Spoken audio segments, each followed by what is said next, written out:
6 documents obtained by WCNC Charlotte reveal the Catawba paper mill at the center of tens of thousands of foul odor complaints has a decades-long history of pollution, including contaminated groundwater. For months, we've been telling you how homeowners, regulators, and attorneys are accusing New-Indy Container Board of causing that foul odor that has led to numerous health problems. The mill is part owned by New England Patriots owner Robert Kraft. And for the first time, WCNC Charlotte's Brandon Goldner reveals new details about the mill's pollution dating back well before an NFL owner took control of the plant.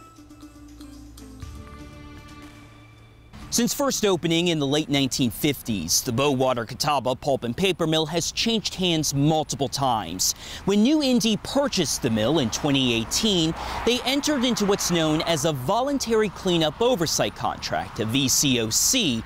Companies typically enter into these agreements to protect their liability in cases where there's been a history of contamination at the site. And according to this 2018 environmental assessment New-Indy commissioned, evidence of numerous recognized environmental conditions were revealed. RECs are the presence or likely presence of any hazardous substances. Engineers found the presence of documented groundwater contamination first dating back to 1990, after the mill's former owners discovered the chemical turpentine had seeped into the ground.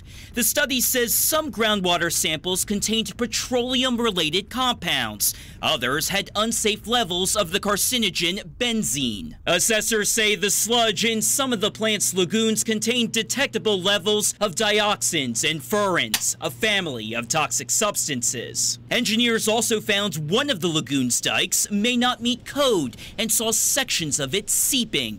Remember, regulators believe the company's wastewater treatment process, including the lagoons, is responsible for that hydrogen sulfide odor affecting thousands. There are a number of different categories here that were not assessed, and so that's something that I would want to know more about. Professor Michelle Benedict-Nolan co-runs Duke University School of Law's Environmental Law and Policy Clinic. We asked her to review the VCOC.